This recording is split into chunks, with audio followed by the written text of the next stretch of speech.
Bienvenido, soy el pastor Diego León Higuita de MC Chalón Internacional y hoy tenemos una enseñanza especial para ti que va a edificar tu vida. Si te parece importante nuestra información, no olvides suscribirte a nuestros canales y darle clic a la campanita. No te apartes de esta pantalla porque será de mucha bendición para ti lo que el Padre Eterno te quiere dar.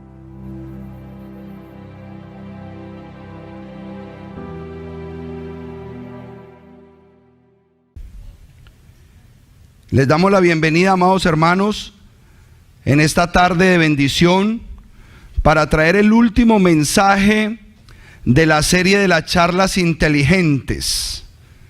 Hoy vamos a cerrar el ciclo de charlas inteligentes con la charla número 15. Hoy quiero, de parte del Eterno, dejar establecido cuál es el propósito de nosotros poder venir a las raíces hebreas. El mensaje del día de hoy se llama Raíces Hebreas, una oportunidad. Las raíces hebreas son una oportunidad, por no decir la última oportunidad. Porque sería demasiado ostentoso de mi parte decirlo, sin embargo les voy a comprobar que es así. ¿Una oportunidad para quién, pastor? Esto es una oportunidad para la cristiandad. Y vamos a entender quién es la cristiandad. Las raíces hebreas no vinieron ni fueron establecidas para dividir los ministerios, sino para llevar a los ministerios cristianos a un nivel superior de entendimiento, conocimiento, unción, obediencia y por tanto, gran bendición al pueblo de Dios. Eso es las raíces hebreas. ¿Qué son las raíces hebreas, hermanos? Muy bien. ¿Qué son las raíces hebreas, hermanos? Es ostentoso, pero si tú tienes el talento bíblico para demostrarlo como lo vamos a hacer hoy, usted se lo puede decir. O te agarras de las raíces hebreas o no vas a ver la bendición de Dios. Uy, pastor, pero muy bravo. Y ya hay segmentos de la humanidad probando que el famoso mensaje de prosperidad no existe. ¿Qué van a hacer los predicadores que le predicaron por décadas prosperidad a Puerto Rico? Están como las avestruces, con la cabeza entre la tierra, trágame tierra, porque esa prosperidad no llegó. Y la semana pasada hablábamos de algo importante, que la prosperidad es el resultado de la obediencia. Por lo tanto, nosotros tenemos que predicar esa obediencia y santidad para que el Eterno traiga la bendición. No quise decir en primera instancia la última oportunidad. ¿Y por qué atrevernos a decir que es la última? Lo vamos a ver más adelante, porque vamos a tener que tocar la historia bíblica para poder entender que esa es la última oportunidad. Y ojo, es la última oportunidad para ir a un nivel superior de conocimiento y por lo tanto un nivel superior de bendición. Y ahorita lo vamos a demostrar, porque para eso está la historia y están los documentos que nos cercioran de que esto es una realidad.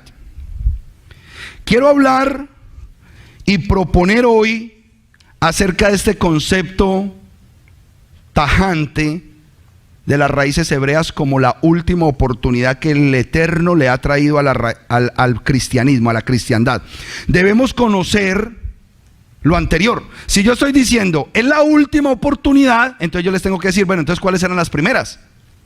Tengo que hacer una referencia histórica para que usted diga, espérate que lo que está diciendo ese predicador tiene sentido.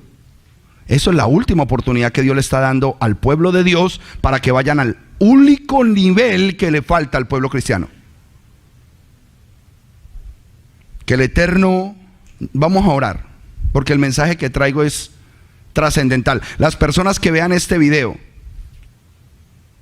donde quiera que lo vean y cuando lo vean, pueden encontrar la bendición más grande de sus vidas a través del video de hoy, con la ayuda del Eterno. Por eso quiero orar. ¿Me acompañan? Padre celestial y glorioso, yo te doy gracias en esta hora en el nombre poderoso de Yeshua HaMashiach. Yo te pido que yo solamente sea un canal por donde tus palabras, corroboradas por la historia y por la palabra tuya, la Biblia, hagan una mella, una marca especial y siembren una semilla poderosa en el corazón de aquellos que puedan ver este video, que puedan tener este mensaje que hoy impartimos desde esta comunidad. En el nombre poderoso de Yeshua HaMashiach, yo te pido, Padre eterno, que tú despejes la mente de mis hermanos y quites de ellos todo emocionalismo, todo sistema, Padre de la gloria, almático, toda condición, Padre, que no les permite o no les ha permitido recibir las promesas de bendición que tú tienes para nosotros. En el nombre de Yeshua, que si mis palabras son de hombre, yo te suplico que caigan en tierra seca y que no traigan fruto a la vida de tu pueblo. Pero si mis palabras provienen de ti, yo te suplico que caigan en corazones dispuestos para que el fruto sea abundante en ellos, en sus familias, en sus comunidades, en sus ciudades y en sus países. Yo te lo pido en el nombre poderoso de Yad Hei Bahei, Yahweh Sebaot, el Elohim de Abraham, de Isaac y de Jacob, el Elohim poderoso de Israel, el que ha sido, es y seguirá siendo la roca de nuestra salvación, el Adón, Yeshua HaMashiach. Amén y amén. Gloria al Eterno.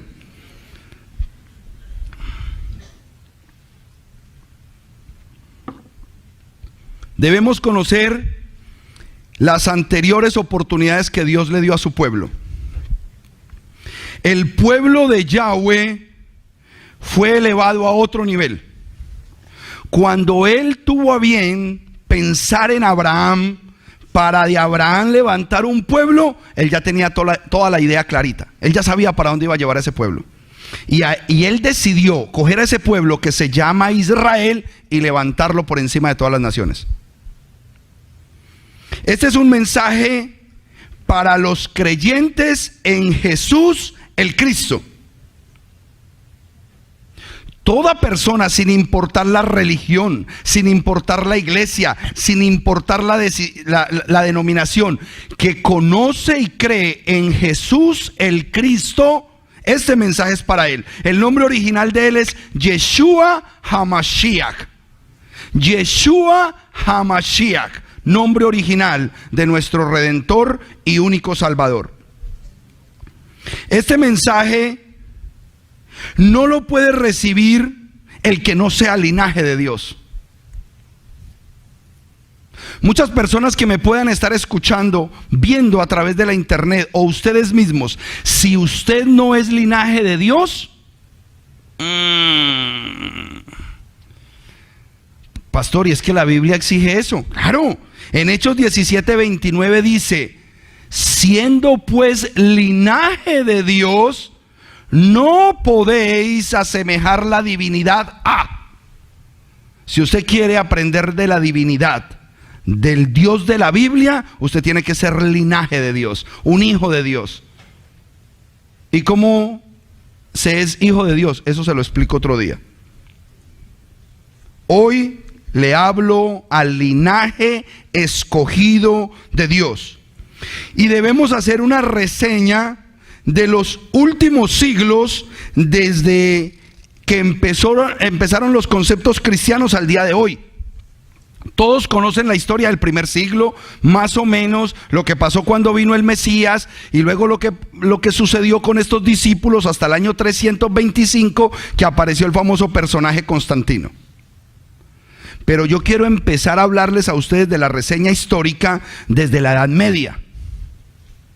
Porque a mí lo que me compete el día de hoy es que, para cerrar este ciclo de 15 enseñanzas, es que el pueblo que me está siguiendo y el mensaje que estamos predicando de raíces hebreas les quede una constancia de que se les informó de esta preciosa oportunidad. Ustedes saben que en la Edad Media, promedio del año 1500, aparecieron dos personajes importantísimos. El famoso Lutero y después Calvino. Pero quiero hablar de los conceptos de reforma que ellos hicieron. En el año 1500 se habló del concepto de la reforma protestante. Es decir, unos curas católicos que protestaron al sistema católico y fueron expulsados de ese lugar, y se crearon dos vertientes: la reforma protestante y la reforma radical. En la reforma protestante están los luteranos, o sea, los que seguían a este señor Martín Lutero. Y por el lado de Calvino se crea la reforma radical y se conoce como el movimiento calvinista. Y aparecen otros que no dan el nombre de quién los forma, pero se conocen como los anabaptistas. Anabaptistas. Me imagino yo que sería alguna señora Ana. Y se desprenden hasta el día de hoy esos movimientos. 600 años. 500, casi 600 años de historia, se las voy a resumir en minutos. De los luteranos nacen los anglicanos, y esos anglicanos todavía hasta el día de hoy hay líneas anglicanas. Del calvinismo, por el otro lado, aparecen el presbiterianismo y las iglesias reformadas. Y por el lado de la última que hablé, de los anabaptistas, hasta el día de hoy se cruzan en los años 1600 los famosos puritanos separatistas. También ramas protestantes, pero tenían esos nombres. Ya en los años 1600 empiezan una serie de denominaciones que hasta el día de hoy usted las conoce. En el año 1600 surgen los baptistas, que hoy los conocemos como bautistas, los baptistas. Y al mismo tiempo, por la línea presbiteriana de Calvino, aparecen los congregacionistas. No trate de anotar esto, es mejor que vea el video grabado, porque usted este mapa no lo va a hacer facilito, pero está en la internet y se los puedo mandar. Resumen un cuadro muy bonito de eso. Pónganme en atención, que lo único que yo quiero es que constaten que lo que yo estoy hablando es historia y está ahí. Yo la historia no la puedo cambiar. La historia tiene un registro y está en los libros, y usted puede ir a buscar ese registro. En los años 1600 tanto, quizás 20, 30, aparece el pietismo. El pietismo. Y en los años 1700 los metodistas. Cada vez que yo nombro un grupo de estos, ha seguido hasta el día de hoy. Hasta el día de hoy ese tipo de pensamientos están. Por el lado calvinista no hay más surgimiento de otros pensamientos. Todos vienen a raíz de los pensamientos del anglicanismo luterano, que es el que tomó hegemonía en muchas de las doctrinas cristianas. En el año 1700 algo surgen los adventistas. Los adventistas tienen un cruce interesante con los anabaptistas. Y en los años 1800 aparece un movimiento que se llamó Movimiento de Santidad. Entre los tiempos en que se fundó el adventismo y los movimientos de santidad surgieron dos avivamientos. Diga conmigo, avivamiento. ¿Les es familiar la palabra avivamiento? ¿Qué es un avivamiento? Es un despertar religioso. Oído. Primero es un despertar religioso. Tendríamos que comprobar si fue un despertar espiritual. Y usted, cuando termine esta conferencia, usted dirá si eso fue espiritual o religioso. Es su decisión. ¿Qué es un avivamiento? Es un despertar religioso en un tiempo y en un lugar determinado. Y les voy a dar datos de algunos avivamientos. conocido en la historia cristiana entre 1730 y 1749, fue el primer gran avivamiento en los Estados Unidos, entre 1730 y 1740. En esa época era tanto el fogaje de la palabra que no se admitía ni siquiera la Navidad. Ni siquiera eso era pagano. Y eran expuestos inclusive a cárcel los que llegaran a celebrar esa fiestecita. El movimiento de la santidad desata un segundo avivamiento importante en los Estados Unidos entre 1790 y 1840. El segundo gran avivamiento de los Estados Unidos, que traería como consecuencia tanto en Estados Unidos como en Inglaterra el famoso movimiento pentecostal.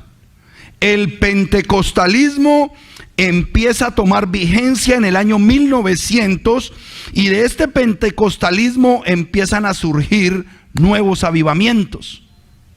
El primer gran avivamiento que tenemos registrado en Inglaterra se conoce como el avivamiento de Gales en el Reino Unido, justo en el año 1900, a través de estos conceptos pentecostales. Se reafirman, se confirman los movimientos pentecostales y empieza ese mover pentecostal del Espíritu Santo. Yo no estoy juzgando ningún sistema y quiero aclararles esto. Solamente estoy hablando de los sistemas religiosos que se han establecido hasta el día de hoy, y es importante que las raíces hebreas que se están presentando ante la comunidad cristiana entienda por qué es una oportunidad maravillosa que el Eterno les está dando. Perdón, nos está dando.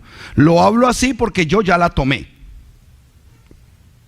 Yo ya tomé esa oportunidad y yo ya no miro atrás.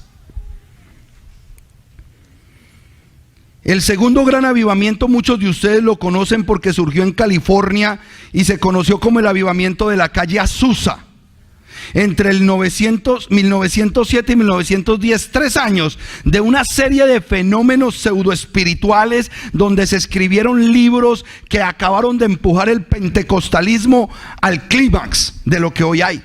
Porque las instituciones pentecostales en el mundo y en los Estados Unidos son tan fuertes que inclusive hay tremendas universidades de su teología que son avaladas por los gobiernos, y es un privilegio ser teólogo de esas universidades pentecostales. Estos avivamientos, todos ellos buscan algo, y es aseverar que ese es el último avivamiento de la iglesia. Todos, cuando están clamando por ese avivamiento y todos anhelan el avivamiento y gimen por ese avivamiento, es para ya decir: este es el momento de la explosión espiritual y el Mesías viene pronto, o el Mesías está a la vuelta de la esquina. Es más, este avivamiento va a traer al Mesías.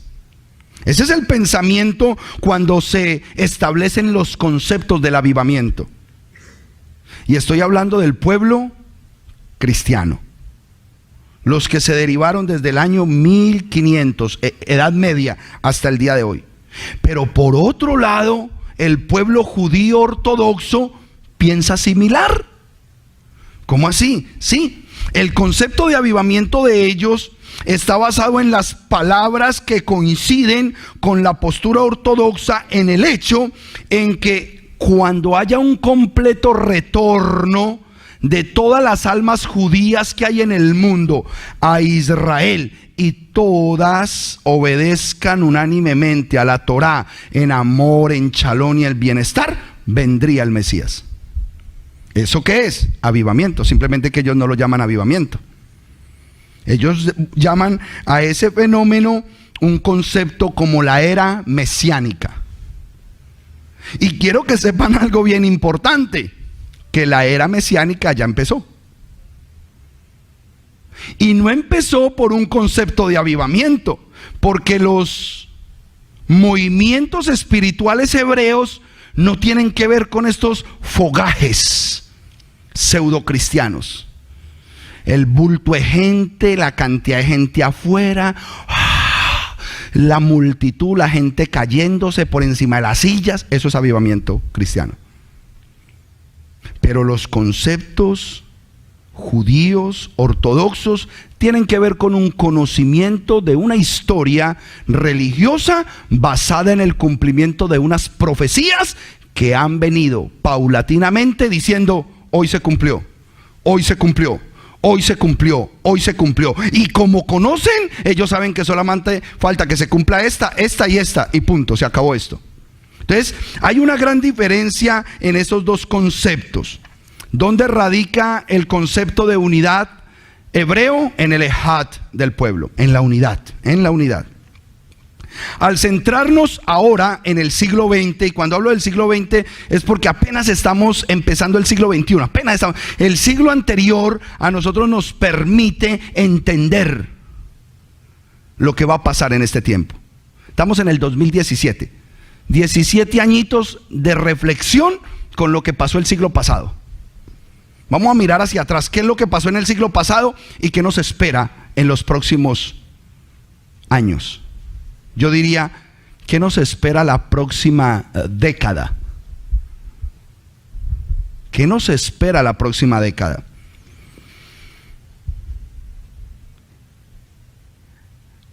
Debemos decir, somos hoy el resultado del evangelicalismo.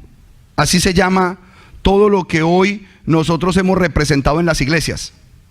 No importa la iglesia a la que nosotros pertenecimos hace meses, semanas, o las personas que nos visitan hoy para decir: ¿será que sí es por aquí?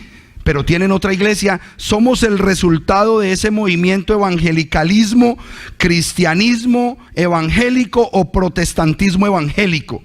Todos estos términos nos centran en lo que es el concepto llamado iglesia. Iglesia, concepto netamente griego, porque en la primera parte del libro jamás se habla de una iglesia, se habla de una keilá, que viene de la raíz kahal, que significa congregación. Congregación. ¿La congregación de qué? De Israel. Y desde el capítulo 19 de Éxodo se estableció la congregación de Israel, que fue todo un pueblo, 2 millones de personas alrededor del monte donde se entregarían las tablas y la Torá. Ahí estaba la Cajal de Israel, la congregación de Israel. Ese es el verdadero término. Entonces todos estos movimientos evangélico cristiano protestantes han terminado hoy en día de esas ramas en 40,000 denominaciones. 40,000, y cada una de ellas dice tener la verdad. ¿Cómo hacemos? Tin Marí de doping, títere mácara tutere, fue esta. ¿Qué vamos a hacer si son 40,000 denominaciones cristianas que dicen poseer la verdad? Estamos en problemas. Dígale al del lado, estamos en problemas. Cuando hablamos de 40,000 denominaciones, estamos hablando de vertientes de pensamiento cristiano protestantes. ¿Por qué estas palabras las debemos conocer? Son importantes porque en la Edad Media, en el año 1500, cuando empezó este proceso, el amigo Lutero primeramente y después Calvino desataron una profecía. ¿Cómo? Calvino y Lutero desataron una profecía. ¿Cuál? Apocalipsis 17. Apocalipsis 17, y ahí sí los versículos anote, porque aquí tiene una información poderosa. ¿Qué pasó en Apocalipsis 17:1? Dice la voz profética del Mesías, porque esta fue la revelación de Yeshua que se manifestó al apóstol Juan. Entonces vino uno de los 7 ángeles que tenía las 7 copas y habló conmigo diciendo: ven, te mostraré el juicio de la gran ramera que está sentada sobre muchas aguas. En el versículo 1 hablan de una gran ramera. La versión Pechita dice la gran prostituta. y cada una de las versiones de ustedes pues tendrá un nombre similar para esta institución, no estoy diciendo cuál, que la Biblia la llama la gran ramera. Y cuando está hablando del concepto ramera, tiene que ver exclusivamente con la prostitución idolátrica que siempre ha manejado. Porque el único Dios al que debemos adorar, dijo en el segundo mandamiento en Éxodo capítulo 20, no tendrás dioses ajenos delante de mí. No te harás imágenes de nada de lo que creas que está arriba en el cielo, en la tierra, ni debajo de la tierra. No te postraréis ante ellas ni las adoraréis, porque yo soy un Dios celoso, que castigo la maldad de los padres sobre los hijos hasta la tercera y la cuarta generación de los que me aborrecen. Eso es un mandamiento pesado, y ese mandamiento aplica a toda institución que no lo hace, llamada la gran ramera. Pero si yo salto al 5, me metí en problemas. Me metí en problemas y la culpa es de Lutero y de Calvino. Y que me perdonen lo que me están viendo por internet. ¿Por qué? Porque en el versículo 5 se reprodujo la ramera. Dice así el versículo 5: también en su frente un nombre escrito, un misterio. La gran Babilonia, la madre de las rameras y de las abominaciones de la tierra. Ya esta gran ramera es una ¿qué? Madre. Ahora, pastor, ok, yo le acepto lo de madre, pero yo cómo me doy cuenta cuáles son las hijas. Porque el versículo dice, la gran Babilonia, la madre de las prostitutas, la madre de las rameras. ¿Cuáles son esas hijas? ¿Cómo las reconozco? Ojo, y vuelvo y repito, no hablo de movimientos. No hablo de personas. Porque en mi familia todavía tengo gente que va a esa iglesia y los amo. Estoy hablando de un movimiento que va en contra de la palabra de Dios. Y es todo movimiento que tiene el título católico, apostólico y romano. ¿Por qué? Porque poseen ciertos rasgos que son los que nos van a identificar que realmente son hijas, que tienen el mismo ADN. ¿Por qué? Porque se parecen. ¿En qué se parecen, pastor? Les voy a demostrar a través de ciertos puntos si son hijas o no son hijas. ¿Por qué? Porque la mamá adora solamente en domingo, Sunday, el día del sol. Ese es su día de adoración.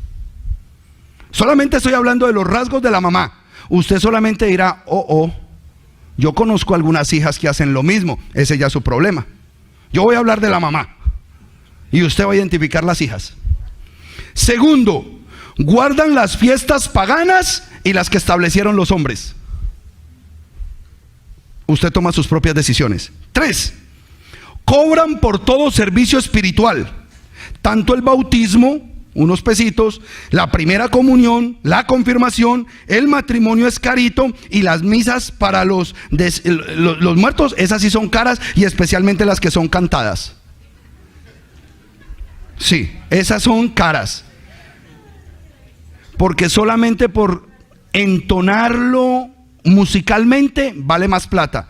Pastor, ¿usted me comprueba eso? Sí, porque a los 9, 10 años me tocaba hacer cola en esa iglesia para pagarle las misas a mi tío. Y yo sabía cuando la abuela le pedía una cantada o decía, no, solamente 3,000 pesos porque no hay para la cantada. Yo iba.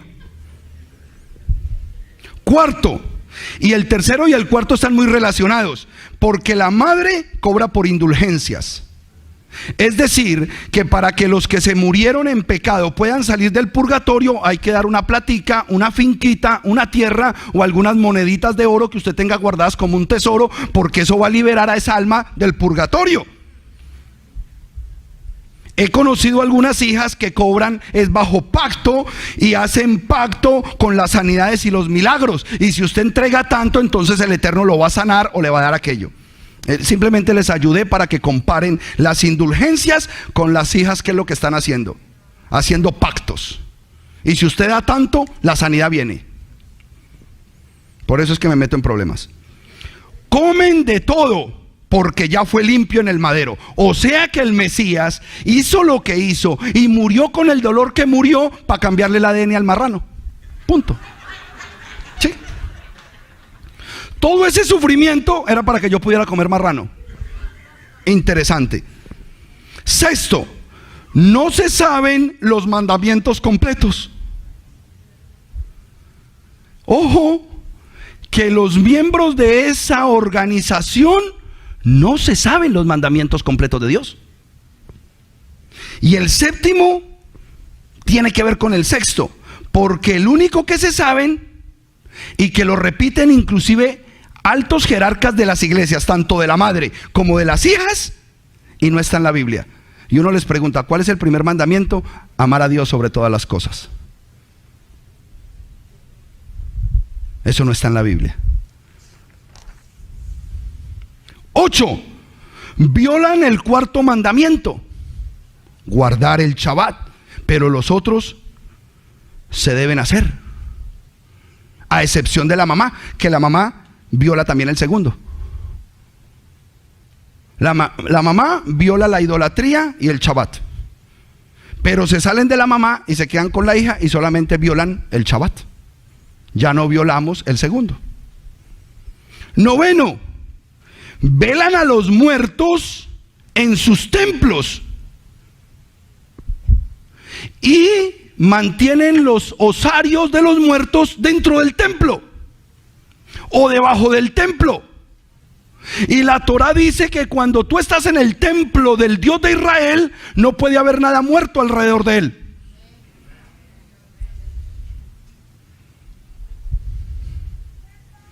Solamente quiero dar esos rasgos, pero es importante dejar estas reseñas y observaciones para que los que aman la verdad sean libres.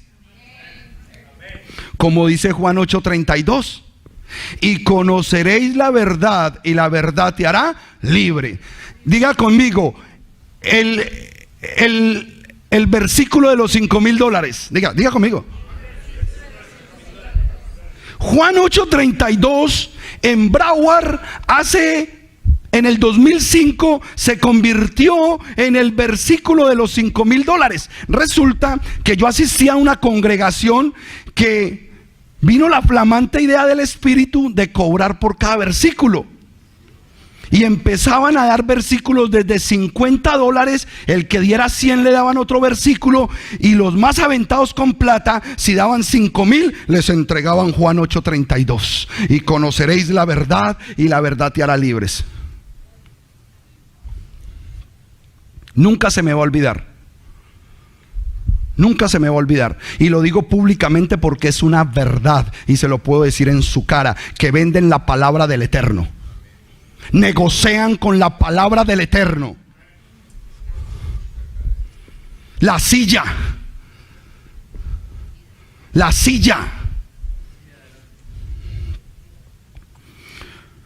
Volvamos al evangelicalismo. Volvamos ahí. Ya me voy por otro lado. Volvamos al evangelicalismo cristiano protestante. Son movimientos transdenominacionales. Yo no sé por qué las palabras de esta enseñanza eran tan largas en la internet. Movimientos transdenominacionales. Quiere decir que una misma postura teológica puede abarcar varios tipos de denominaciones. Y ahorita lo vamos a ver. Son movimientos que, sin importar ese nombre que tengan, transdenominacional, obedecen, entre comillas, las mismas posturas teológicas. Ejemplo, la salvación es por gracia. ¿Conocen eso? Todas esas iglesias que se desmembraron desde el año 1500 al día de hoy, dicen que la salvación es por gracia. Y yo estoy de acuerdo. Yo no estoy diciendo que no es así. Pero el problema es que la salvación por gracia se divide en dos. ¿Cuál? Unos piensan que van a ser salvos, siempre salvos, porque la sangre del Mesías limpió sus pecados de ayer, de hoy y de mañana. Eso es lo que piensa el salvo siempre salvo. Y los que piensan que la salvación se pierde son aquellos que dicen, si pecas, pierdes la salvación. Pero siguen pecando. Y ahora te voy a explicar por qué todas ellas pecan. Sigamos. Segundo canon de fe teológico. La fe en Jesús de Nazaret. Perfecto. Yo estoy de acuerdo con eso. La fe debe ser en Jesús de Nazaret, pero parte de la fe. Él es parte de una fe. Él vino a fomentar una sola fe. Ahorita vamos a ver todo eso. Tercera postura teológica, la conversión bíblica, y todos dicen, no, la conversión bíblica es por el nuevo nacimiento. Todo el que se convierte es porque nació de nuevo. Entonces, ¿por qué estamos diciendo que la oracioncita del frente ya es la salvación? Nosotros que conocemos el nuevo nacimiento podríamos decir, ¿será que así se recibe la salvación o de verdad tengo que aplicar el nuevo nacimiento? Cuarta postura, se descansa en la autoridad de la Biblia como la revelación de Dios a la humanidad.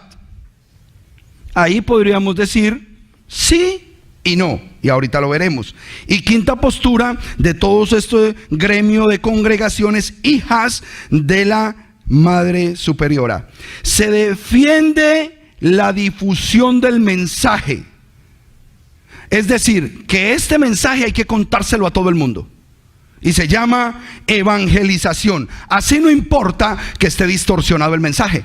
Lo importante es que mi mensaje distorsionado, como tú no sabes que está distorsionado, lo des. Es más, vuelvo a decir, estoy hablando del gremio, porque el mismo que manda a decir esa enseñanza, él no sabe que está distorsionado. Y se van a dar cuenta por qué. Existen en este momento aproximadamente 650 millones de fieles a estos pensamientos.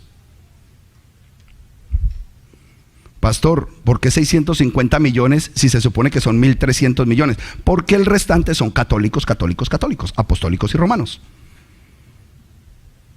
La cristiandad total está en 1.300 millones de personas aproximadamente en el mundo. Pero la base fundamental de ese censo está en el catolicismo. Y de ese 1.300 millones, 650 millones son de este tipo de cristianos que tienen esos postulados de fe que son verdaderos, pero hasta cierto punto. Es decir, las raíces hebreas lo que quieren es complementarles esta información para que se puedan limpiar de lo que está equivocado y hagan las cosas como lo pide el Dios de la Biblia. Por eso es una oportunidad. Mi mensaje no me interesa que tenga mella en las instituciones, porque no lo van a recibir. Pero yo no voy por las instituciones, yo solamente voy por el corazón de las ovejas perdidas de la casa de Israel. Las instituciones se pueden seguir llenando de gente, pero mientras que yo toque el corazón de una oveja perdida, la traigo a la verdad. Eso es lo que a mí me interesa, y la verdad tiene que caminar, la verdad se tiene que decir. Estos principios de fe, aunque difieren en su ejecución, bíblicamente van cambiando de denominación en denominación. Todas las denominaciones que les hablé hacen la salvación diferente. Hay quienes, por favor, pase al frente, cierren sus ojos, repitan conmigo, ya son salvos. Otros no, otros son más alineados y dicen, no, usted tiene que ir hasta las aguas del bautismo. Y el bautismo es en una coquita chiquita que está detrás del altar, donde se han bautizado 300 con unos pecados horribles, y me tocó en el mismo agua a mí. Me bañé con los pecados de los otros. Pero lo que quiero mostrar es que el problema está en su ejecución. Paulatinamente se va dando. Estos movimientos reformistas del protestantismo parten de esos famosos avivamientos. Donde hay bulto de gente, entonces eso es un avivamiento. pero todos ellos tienen un común denominador: la manifestación. Voy a leerlo primero incompleto y después lo leo completo para no ofender. ¿Qué tienen en común estos famosos avivamientos? La manifestación de un arrepentimiento genuino. Yo sé que a ustedes les va a chocar esto porque ustedes ya tienen el oído formateado. Ustedes ya saben lo que es la verdad. Pero la gente que nos ve por la internet, yo sé que este mensaje les va a causar comezón en los pantalones. Y que uno solo de ellos diga: pastor, la prédica con la que usted cerró la serie de charlas inteligentes fue la que me dio la fuerza para tomar la decisión y dar el paso de obediencia a la palabra del Eterno. Eso es lo que queremos. Ese es el único propósito. Gente fuerte, gente valiente, que no le tema a los hombres ni a las instituciones, sino que hagan la voluntad de su Creador.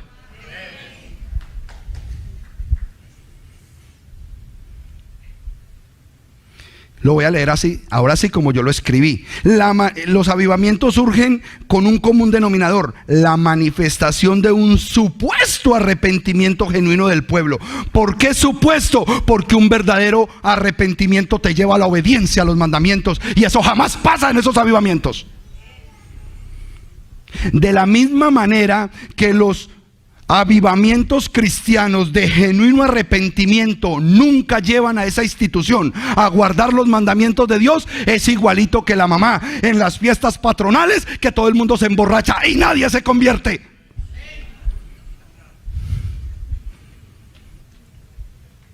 ¿En qué estás? En la fiesta de San Pedro y San Pablo.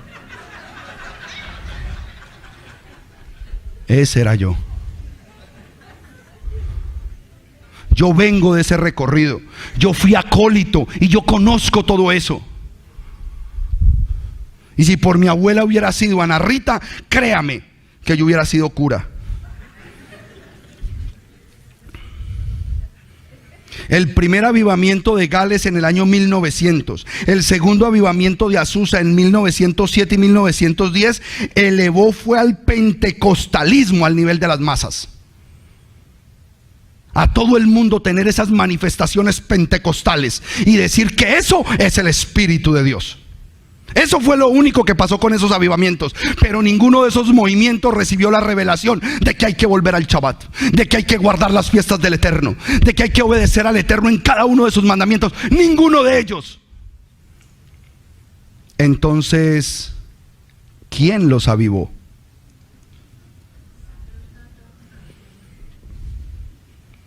Y todo esto ha continuado hasta el día de hoy con movimientos de milagros y sanidades, las famosas y llamadas la campaña. Hay que hacer campaña. Luego, bajo perfiles más bíblicos neotestamentarios, aparecieron los movimientos proféticos, apostólicos, profético-apostólicos, y lo volteamos apostólico-proféticos. Todos ellos son un común denominador. Los números para ellos es lo más importante, todo lo que se pueda contar, el fruto cuantitativo, pero nunca el fruto cualitativo. ¿Qué calidad de cristiano estoy formando? ¿Qué calidad de hijo de Dios estoy trayendo a la sociedad?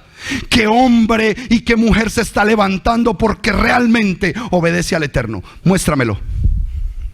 No, todos son números. Todos son números. Todos son números.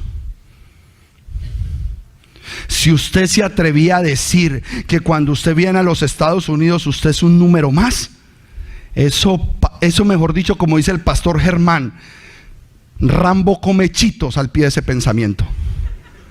Usted es un número en esas iglesias, pero usted no es una persona que está siendo formada de adentro hacia afuera. Usted es una persona que si tiene algo afuera, entonces es bendecido. Así esté podrido por dentro.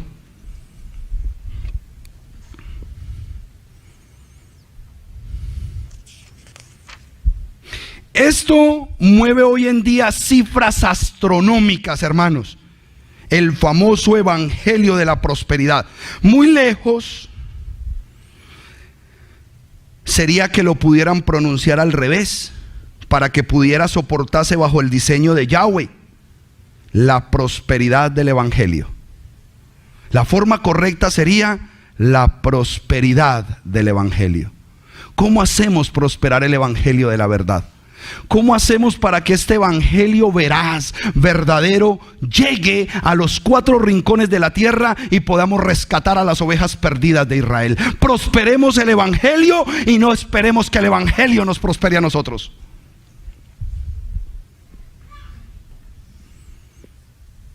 Vamos a analizar Efesios 2:20. Por favor, vayan a sus Biblias. Efesios 2:20. ¿Dónde fue que yo marqué Efesios 2:20? ¿En cuál de estas Biblias? En esta. Efesios 2:20.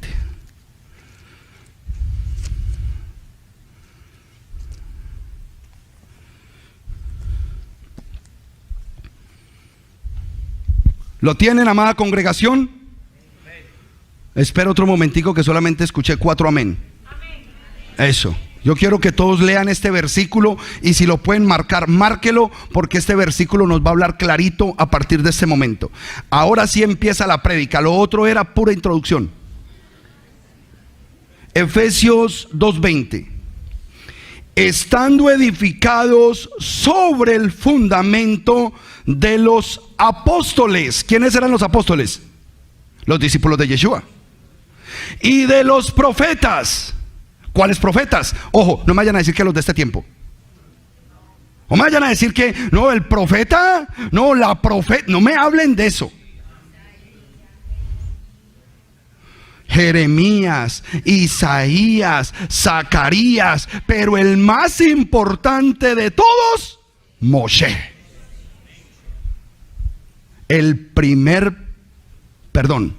Uno de los primeros profetas más elevados, porque antes de él, Abraham fue profeta.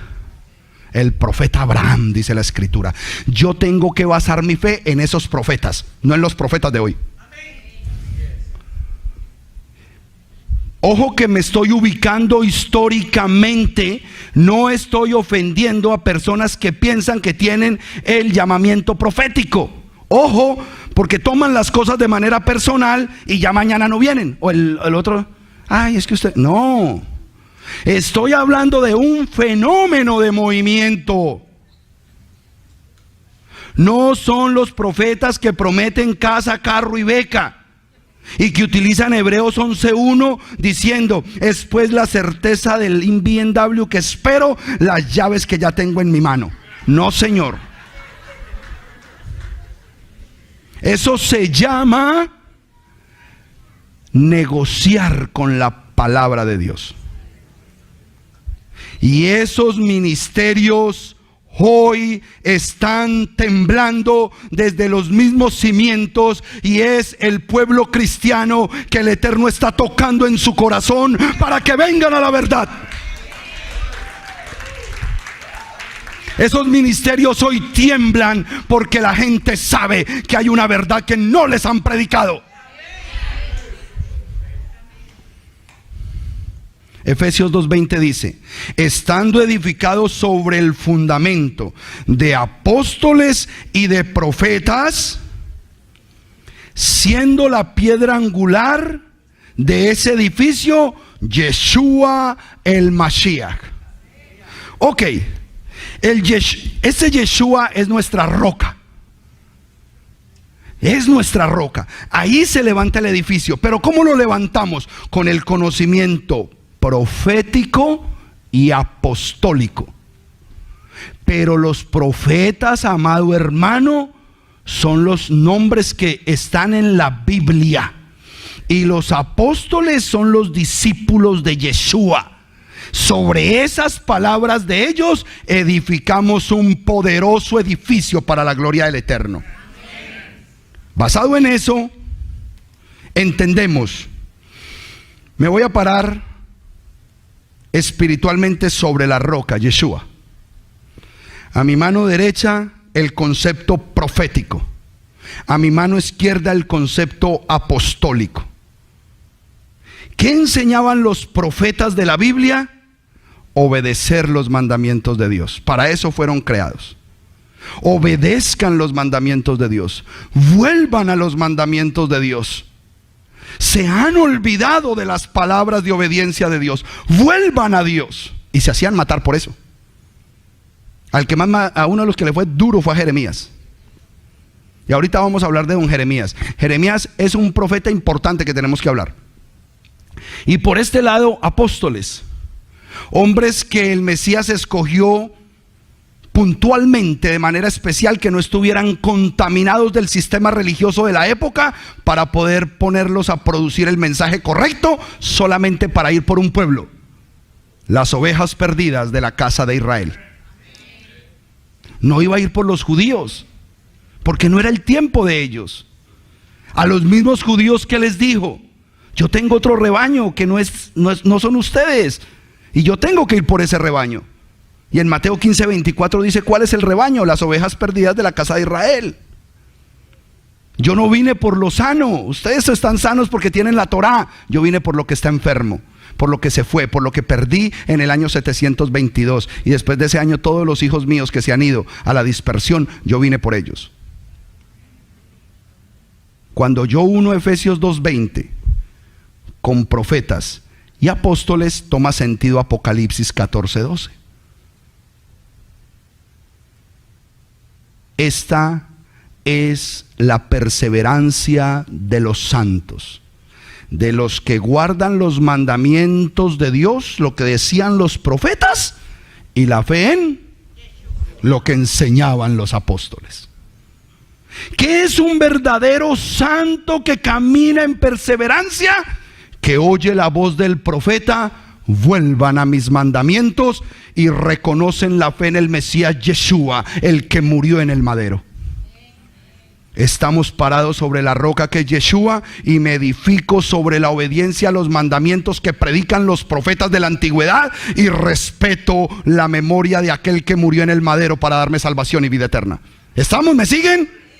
Ok, ¿por qué es importante esto? Porque ahora nos vamos a meter en camisa de 11 varas. Cuando estaba desarrollando esta prédica, yo tengo que estudiar. Pero me toca estudiar en vivo y en directo. ¿Cómo así? Me toca interactuar con los que tienen el pensamiento del que les hablé, el pensamiento grecorromano. Y tengo un hermano, y ojalá me esté viendo por la internet, porque lo invité. Yo le dije: ¿sabes qué? Las palabras de esta semana yo las voy a utilizar en la prédica. No voy a decir tu nombre, pero tú te vas a dar cuenta que estoy hablando de tu forma de pensar. Yo tenía susto que viniera, retado, porque ese es capaz de que se pare en mitad de prédica y quién sabe qué me dice. Pero se perdió la oportunidad. Esta fue la última oportunidad. Me gusta hablar con él, porque es cuando más aprendo. Porque es un hombre que ama al Mesías. Lo ama. Y defiende muy bien lo que le han enseñado. Y las posturas en que tira los pensamientos del Brit Haracha del nuevo pacto, wow. Entonces me pone a mí en esa pauta de cómo voy a demostrarle a él que le falta volver a la Torah. Porque toda la información que le metieron a esa mente en los mismos años que yo me convertí, porque él llegó a la congregación en la época en que yo me convertí, hoy han hecho de él un hombre estructurado en la fe cristiana. Pero no puede obedecer los mandamientos, no puede. Porque ya le enseñaron y tiene marcado en su mente que todo lo hizo Yeshua en el madero. En Jesús está completo. Pero para mí es importante. Entonces le traje apartes de la charla con él, y yo le pedí permiso. Yo le dije: yo voy a hablar de eso, no voy a decir tu nombre. Tranquilo. Vamos a estar desarrollando un ciclo posterior a este de las fiestas. Muy importante eso. Los hermanos que me ayudan a mí con estos videos, vamos a ponerle a todos los videos de charlas inteligentes T1, como temporada 1. Me estoy volviendo muy Netflix. Y a las que vienen, que van a ser las fiestas de Yahweh, T2, temporada 2. Mucho Netflix. Él me decía, volvamos al tema con el hermano. empezamos a discutir acerca de las posturas que siempre estamos defendiendo en las raíces hebreas. Que el pueblo que fue bañado por la sangre del Mesías tiene que volver a los mandamientos. Y él, que no. Y lo defiende desde su postura de manera supremamente inteligente. Diría yo que es un buen teólogo.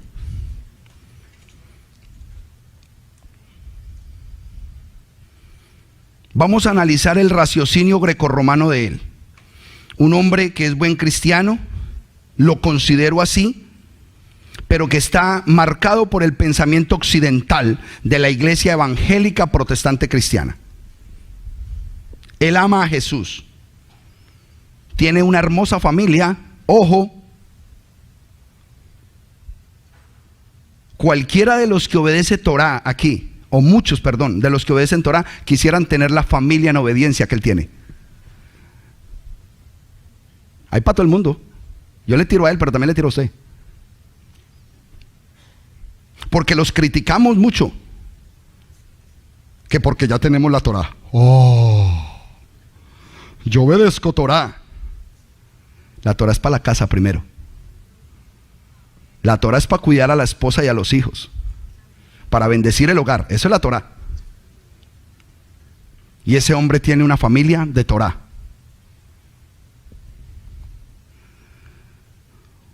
Es una hermosa familia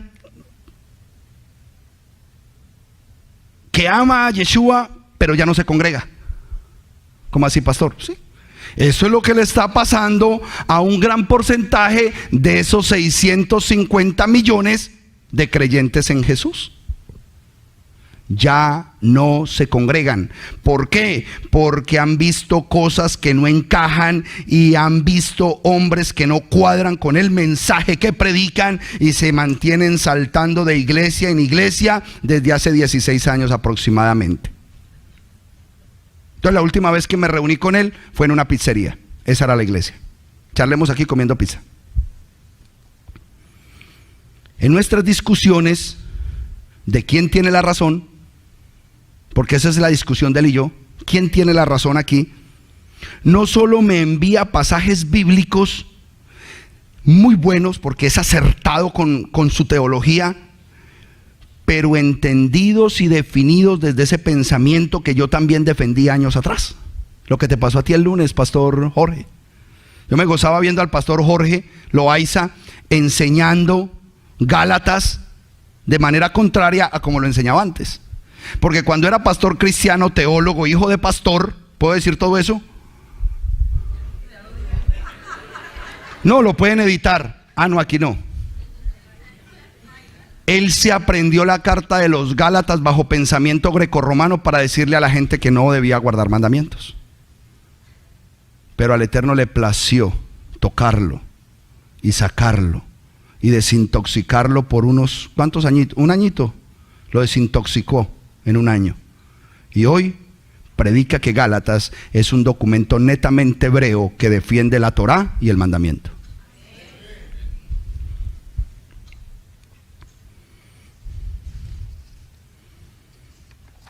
Él también, aparte de versículos, me envía pensamientos y conclusiones teológicas de hombres muy famosos de los últimos siglos, de todos estos movimientos que yo les hablé al principio, con un pensamiento netamente evangélico, protestante, cristiano, pero que son famosísimos. Entonces usted ve en las redes sociales tremenda frase cristiana y abajo el nombre del teólogo pastor que predicó eso y lo enseñó y se quedó famoso. Pero vamos a analizar si esa fama es veraz con la escritura. Y no quiero hablar del hermano que falleció, porque ya falleció. Simplemente de eso está inundada la información de gente que él mismo me dice: no, entonces tú vas a derribar el pensamiento teológico de grandes hombres que existieron. Sí, lo voy a derribar si va en contra de la palabra. No me asusta el nombre de nadie, yo solamente le temo al nombre de Yahweh. Créame que yo me meto en problemas. Por eso no salgo de casa. Y el que conoce mi dirección, por favor no la comparta. Voy a citar una de las frases que me envió. Él cerró con una foto lo más de bonita de un tal R.C. Sproul. ¿Lo conocen los profesores de teología, los grandes? Dice: si distorsionamos el evangelio, esa distorsión influenciará y afectará todo el resto de lo que creamos en la fe cristiana. R.C. Sproul. Vuelvo y se lo leo porque es importante, profundo para el pensamiento grecorromano. Vuelvo y se lo leo. Si distorsionamos el evangelio, esa distorsión influenciará y afectará todo el resto de lo que creamos en la fe cristiana. Y por esa frase y por todo el trabajo que hizo, porque quiero que sepa que era predicador, escritor, teólogo del nuevo movimiento reformado en los Estados Unidos, y falleció apenas el 14 de diciembre del 2017 aquí en Florida. Fue ordenado como pastor en la Iglesia Presbiteriana de América y fue fundador de un movimiento que se llama Legionnaire, como legionarios. Legionnaire. Él fue el fundador de eso. Entonces es un hombre muy respetado en el gremio cristiano y yo no lo estoy respetando. Pero sus palabras y las que dejó anotadas las filtro a través de la palabra a ver si son verdaderas y son reales. Y vuelvo a decir que con estos puntos que estoy tocando no quiero denigrar del trabajo de nadie. Quiero exaltar la verdad de lo que hoy se defiende como religión cristiana. Estoy haciendo hincapié en conceptos que vamos a definir o como verdad o como mentira. Yo no puedo negar que él es catalogado como un gran predicador, dice la biografía en internet y usted la puede buscar, R.C. Sproul. Las palabras que yo estoy escribiendo acá las saqué textualmente de la biografía de él. Finaliza con las siguientes palabras. Ahorita vamos a analizar cómo termina la frase anterior, pero aquí termina diciendo, leo textualmente: honraremos a R.C. mejor llevando a cabo su misión para ayudar a la mayor cantidad de gente posible a comprender el carácter de Dios, oído, y descansar solo en la fe en Jesucristo. ¿Me entendieron el ejercicio que hicimos de Efesios 2:20? Donde nosotros debemos ser edificados sobre lo que dicen los profetas y lo que enseñan los de la fe en Yeshua. Pero él se atrevió a establecer, o los que escribieron ese honorífico mensaje, que a él lo van a ayudar dándole a la gente, al mayor cantidad de gente posible, a comprender, ni siquiera decir, a que ellos comprendan el carácter de Dios, que hay que descansar solo en la fe en Jesucristo. ¿Es bíblico o antibíblico? Porque la escritura dice que yo descanso en los profetas y en los apóstoles. Y Apocalipsis 14 dice que un santo es el que guarda los mandamientos de Dios y la fe en Yeshua. No solo la fe en Yeshua. Es un error. Es un error. Por más famoso que sea y por más buenas obras que haya hecho, está enseñando un error. Y pasa como los cantantes, que cuando se mueren es cuando más venden. Ay, se murió fulano, no, comprarle el LP, que ese es el único recuerdito que nos va a quedar. Como si cuando la persona se muere tomara una proyección mucho más trascendental. Eso es un error decirlo, porque está rompiendo con Efesios 2:20. Nosotros debemos ser edificados en los dos fundamentos, siendo la roca el Mesías, pero levantándonos en la información de los profetas que enseñaron a guardar los mandamientos de Dios y la fe en Yeshua. Ahora, cuando yo vuelva a la cita primera que dije, si distorsionamos el evangelio, esa distorsión influenciará y afectará todo el resto de lo que creemos en la fe cristiana. Pues claro, ya está afectado este mensaje, porque nosotros no debemos predicar la fe cristiana, nosotros debemos predicar la fe de la Biblia, y la fe de la Biblia es hebrea. Gústele al que le guste. Este documento católico, este documento cristiano, este documento mesiánico, todos tienen un original hebreo. Y la fe es hebrea. Y así se debe respetar la fe de la Biblia, bajo el pensamiento hebreo. Todo el que piense diferente a este proceso bíblico donde se desestima la primera parte del libro, ha caído bajo la teología del reemplazo. ¿Esa es la verdad? Teólogos de reemplazo. Una sabiduría magistral y una demagogia detrás de un micrófono y en un púlpito para poder desintegrar la verdad de la palabra de Dios. Y será más aplaudido y más seguido y más buscado si logra comprobar que las palabras de Dios ya caducaron, que eso ya no hay que guardarlo, que eso ya no es para el pueblo de Dios, que eso era en la antigüedad y para los judíos. Sal de ahí, pueblo mío. Sal de todo lugar donde están denigrando de mi Torá, donde están hablando mal de mis mandamientos y donde no me tienen en cuenta a mí, que soy el único Dios verdadero, el mismo de ayer, de hoy y de siempre. Sal de ese lugar, hijo mío.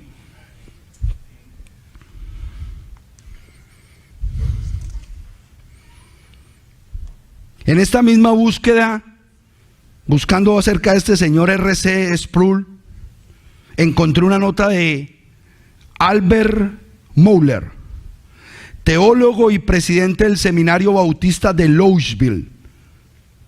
Ha sido uno de los grandes defensores del cristianismo histórico de nuestros tiempos. Del cristianismo histórico. Es decir, que tienen toda la razón porque su base histórica parte solamente del cristianismo. Y el cristianismo se dio en el año 325. Desde ahí parte su historia. Pero resulta que este libro no tiene 1800 años de historia. Este libro tiene 6000 años de historia. Por su información y por su escritura, tiene 3600 años de escritura. Es tu decisión. Si vas a obedecer la teología de 1800 años o vas a defender la teología de 3600 años que solamente un pueblo ha guardado, y es el pueblo judío, de manera correcta. Así no crean en el Mesías, no es problema de ellos. Yeshua les puso un velo, dice la escritura, y él pone y nadie quita, y él abre y nadie cierra, y él cierra y nadie abre. Entonces ellos no tienen la culpa de no poder ver al Mesías Yeshua. Es un plan hasta que entremos todos nosotros. Déselo fuerte, amada hermana.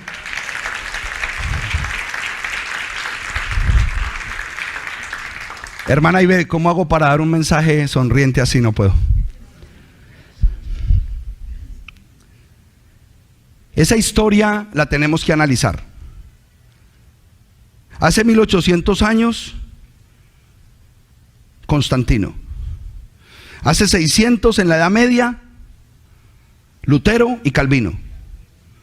Y yo no sé, pastor, averígüeme quién es Ana Baptista, si era una señora, yo no sé, no encontré. ¿Dónde queda la defensa del mensaje histórico de toda la Biblia? ¿Dónde queda?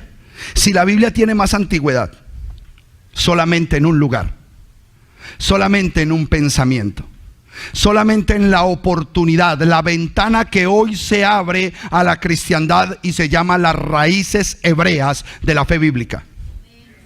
Solamente en ese lugar encontrarán la respuesta. Y no estoy hablando de una institución, sino de un sistema de pensamiento. Pensar como piensa el pueblo al que se le entregó este documento, los hebreos, en la lengua original, en el tiempo de ellos. Yo les voy a proponer algo. Así como estudiamos a estos teólogos modernos y sabemos cuándo nació y cuándo murió y todo lo que dijo y cómo se volvieron de famosos hoy y cómo se respetan sus planteamientos, ¿qué tal si nosotros nos vamos a la Biblia y vamos a otro pensador e históricamente le preguntamos a un Jeremías?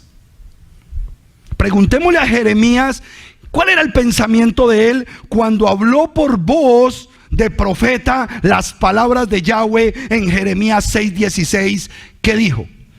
Pero cuidado, váyase a Jeremías 6:16, pero antes de que lo leamos, yo quiero leer y analizar de esta Biblia católica la biografía de Jeremías.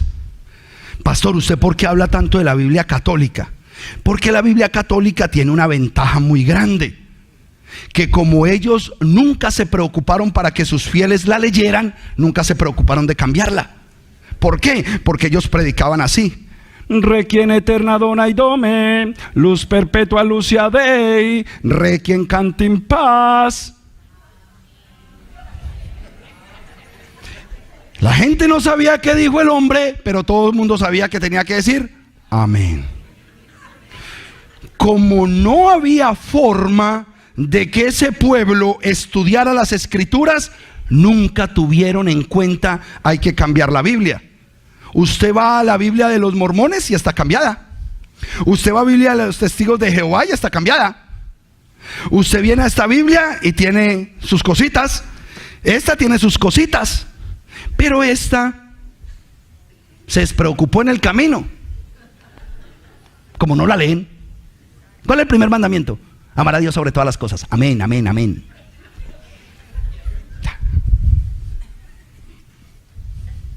La verdad. Ah, sí. Esta, gracias a Dios, la tengo desde hace tiempos, pero sí, está tostada en los salmos. Mire esta hoja, toda tostada, porque se abre en el Salmo 91 y ahí se queda. Para que por ósmosis las palabras salgan y bendigan la casa. Por ósmosis. Vamos a leer lo que dice de Jeremías. ¿Qué dice la historia de este profeta? Reyes y generales se agitan en el escenario político, sacerdotes, charlatanes. Ay, cualquier parecido con la realidad de este tiempo no es mi culpa, está escrito acá. Por favor, por favor. Yo se la presto al final, yo solamente estoy leyendo textualmente el documento. Reyes y generales se agitan en el escenario político, sacerdotes y charlatanes proporcionan al pueblo la verdad que quiere oír. Guerras y hambre tienen postrados a los hombres. ¿Quién lleva adelante la misión de Israel, instrumento de Dios en el mundo? Dios. Entonces se busca a quien dará autoridad, no solo sobre Israel, sino sobre las naciones, para arrancar y destruir, pero para edificar y plantar. En una palabra, le encarga la misión de acelerar la historia. Este hombre será Jeremías, un muchacho de Anatot, descendiente de una familia de sacerdotes. Pues bien, Jeremías no solo pronunció los discursos que se hallan en el libro, sino que además vivió personalmente los acontecimientos como testigo de Dios. Cooperó con Dios. La palabra no nos debe asustar.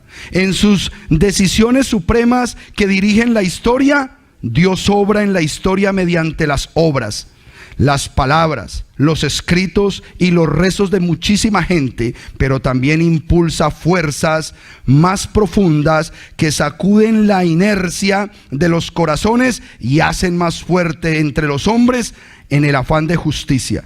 En estos campos que Dios se ha reservado, solamente cooperan en él esos pocos a los que conoció y consagró desde el vientre antes que nacieran. No sin razón, oído, no sin razón los judíos creyeron en tiempos posteriores que Jeremías, después de muerto, estaba delante de Dios intercediendo por ellos. Lo dice en segunda de Macabeos 2:14. El recuerdo de sus pruebas junto con el fin trágico del rey santo Josías. ¿Quién era el rey Josías? un rey que después del reinado de Manasés, teniendo 8 añitos, recibió la corona de rey. Pero él no sabía gobernar de 8 años. Teniendo aproximadamente 17 o 18 años, el sacerdote fue a la casa de Dios y, arreglando la casa de Dios que ya no se usaba, encontró el rollo de la Torá. Y fue y se lo llevó a Josías, que tenía entre 20 y 25 años, y le dijo: Josías, encontré este libro de Yahweh en el templo. Y le dijo Josías, el rey de Israel: ¿qué dice ese libro?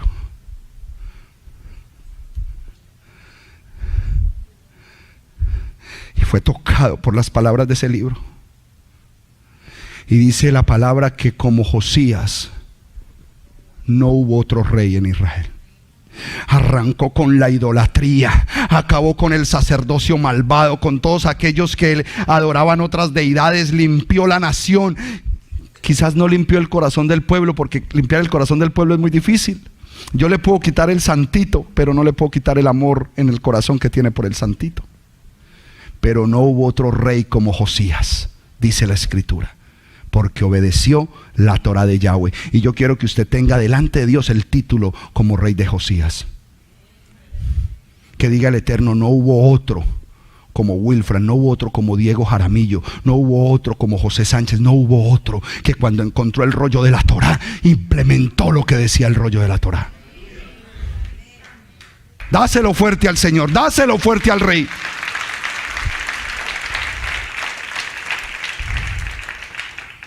Abrieron muy discretamente la mentalidad hasta el momento triunfalista de los creyentes. La salvación se haría mediante las pruebas tanto del Salvador. Ojo, que aquí empiezan a tocar que las pruebas del Salvador iban a ser importantes, como del pueblo escogido. Ojo, que aquí vuelve y me cita Efesios 2:20 en la charla y Apocalipsis 14:12. Escuchen lo que dice el que está narrando. ¿Quién era? Jeremías. Esto no es bíblico, esto es del editor, un historiador que contó la biografía de este hombre. Y mire cómo dice: las pruebas tanto del Salvador como del pueblo escogido que guarda Torah. Incluso él anunció el anuncio por Jeremías de una nueva alianza, un nuevo pacto. Desencadenaría el orgullo y la seguridad fácil que el pueblo escogido podía sacar de la alianza del Sinaí. Recuerden que el pueblo judío siempre ha reposado en que su salvación está en guardar mandamientos. Y eso nosotros no lo vamos a cambiar, porque eso lo cambia el Mesías. Y nosotros tenemos la fe puesta en que nos salva ¿quién? El sacrificio del Mesías y la fe que ponemos en él. Eso no ha cambiado. Datos históricos, y aquí es donde yo quiero centrarme. El contemporáneo que leí ahorita se murió el año pasado. Descansó en la paz del Eterno el año pasado. Nacería por ahí en 1940, algo así. Él murió bien anciano. El otro también es de esta época. Pero ahorita vamos a hablar de otro que no es de esta época. Estoy leyéndole a un hombre que forma parte de la historia de los profetas de Israel y que dejó la palabra de Dios establecida. Mire lo que dicen los datos históricos. Entre las últimas profecías de Isaías, en el año 690 antes del Mesías, y la vocación de Jeremías, cuando empezó su ministerio en el 626 antes del Mesías. Las palabras de Jeremías fueron en el 626 antes del Mesías. Diga conmigo: bien antiguas. Bien antiguas, hermano mío. Ojo con eso, porque esto depende que tu historia bíblica tome otro sentido y empieces a respetar las cosas que son del Eterno. Dice así: mediaban 60 años, de los cuales casi 50 corresponden al reinado de Manasés. Este hizo cuanto pudo para destruir la fe tradicional. ¿Qué hizo Manasés? ¿Qué hizo Manasés? Todo lo que pudo para destruir la fe tradicional. Pregunta: ¿era la fe cristiana? La única fe que existe. ¿Cómo dice el versículo de Efesios 4:5? Un Señor, una fe, un bautismo. Una fe. Solamente existe una fe, hermano. No existen dos fe, ni existen tres fe. Un Señor, una fe. Y aquí está diciendo que él defendió la única fe tradicional, y era la fe de la Biblia, la fe hebrea. La fe bíblica, la fe hebrea. Esto lo dice en Segunda de Reyes capítulo 21. Después, en el año 640, un niño, Josías, subió al trono, y muy lentamente se reaniman las brasas de la fe. Subió un niño al gobierno, y a los 20 años, 25, reanimó el fuego de la única fe, de la fe de la Biblia. ¿Y cuál es la fe de la Biblia? ¿Qué es fe? ¿Qué es fe? ¿Qué es fe? Entonces, ¿qué le enseñó al pueblo? Obedecer. Le enseñó al pueblo a obedecer, y ese es el mensaje que debe mantenerse fijo y firme en nuestras vidas. Es necesario leer un poco ese concepto de Jeremías para poder entender lo mismo que hablamos de Efesios 2:20, pero ahora sí podemos leer con entendimiento histórico Jeremías 6:16. En el año 626, él empezó a predicar, y lo que el Señor le dijo a él en Jeremías 6:16, vamos a ver si lo tengo aquí. Dijo, mira lo que dijo el Señor, año 626 antes del Mesías. Y nos tenemos que edificar sobre las palabras ¿de quién? De los profetas. Y dice, así dice Yahweh: párense en los caminos y vean, pregunten por las antiguas sendas. Pregunten por las antiguas sendas y miren cuál es la senda buena, y anden por ella y hallarán reposo para sus almas. Pero dijeron, no andaremos por ellas. En el año 626 viene la palabra del Eterno y le da una información a Jeremías y le dice, Jeremías, tienes que decirle al pueblo que tienen que volver, teshuvá, retorno a las sendas antiguas, a los senderos antiguos. La palabra sendero, la palabra camino es la misma palabra, y en hebreo es derek. Diga conmigo, derek. Esa es la palabra camino, sendero. Y el Mesías dijo, yo soy el derek, yo soy la emet y yo soy la hay. Yo soy el camino, yo soy la verdad y yo soy la vida. Yo soy la Torá. Pues eso era lo que le estaba diciendo Jeremías al pueblo: vuelvan a la Torá. Ese es el camino antiguo, la Torá. Y cuando tú vuelves al camino antiguo, encuentras la felicidad, encuentras la bendición y el gozo.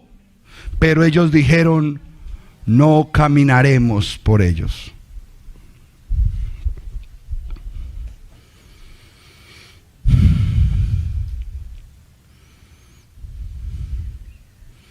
Al analizar los comentarios históricos de los famosos grandes hombres teólogos de hoy, distan enormemente de lo que verdaderamente un hombre de Dios de la Biblia había establecido por boca del Espíritu de Yahweh.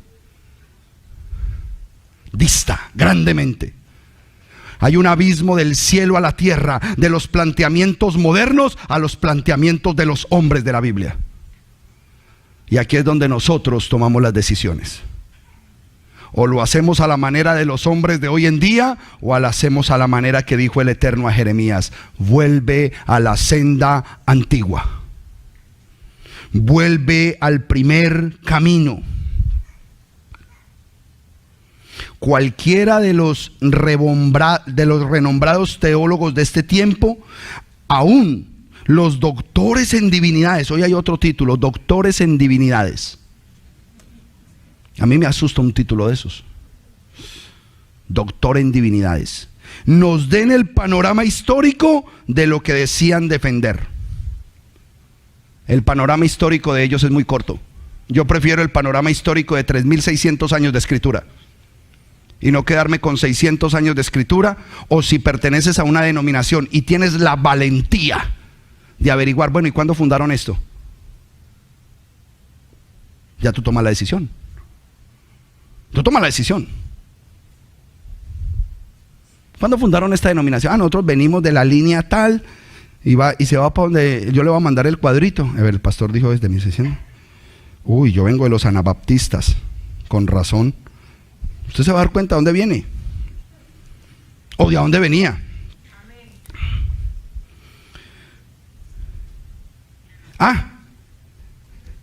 Voy a leer de la católica Jeremías 6:16, como dice en la católica.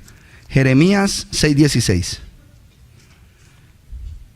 Nunca voten una Biblia, nunca la voten. Si está buena, la guardan para hacer estudios y comparar versículos, pero si ya está muy viejita, se quema o se entierra. La Biblia no se vota porque ahí está el nombre del Eterno. Entonces usted está violando el tercer mandamiento. No tomarás el nombre de tu Dios en vano. Entonces no echen las Biblias a la basura, por favor. Las guardan y se queman o se entierran. ¿Qué dice en la católica Jeremías 6:16? Dice, así dice Yahvé. Recuerden que la católica es la que guarda todo mejor guardadito. Está la Yod y está la Vav. Le faltan solamente las Hei. Porque como la H no suena, no hay problema. Yahvé. Y nosotros decimos Yahweh. Porque hacemos la pronunciación más alineada al concepto hebreo. Pero ellos la tienen correcta. Entonces dice, así dice Yahvé, vuelvan al punto de partida. Ay, Dios mío, gracias por esta Biblia, Padre. Vuelvan al punto de partida y pregunten por los viejos senderos cuál era el camino del bien. Síganlo y encontrarán la tranquilidad. Pero respondieron, no queremos ir por ahí. No queremos ir por ahí. No lo seguiremos. Eso fue lo que contestaron.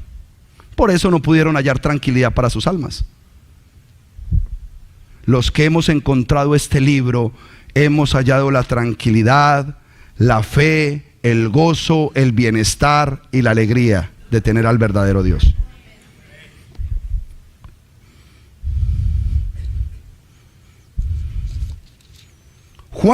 Primera de Juan 2:6. Primera de Juan 2:6. Primera de Juan 2:6. Ya leí aquí. Vámonos para Primera de Juan 2:6.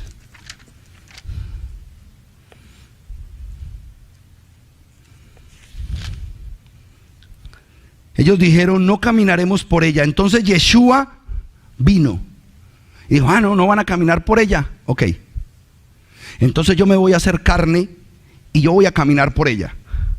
Y le mostraré a un grupo pequeño cómo se camina por ella.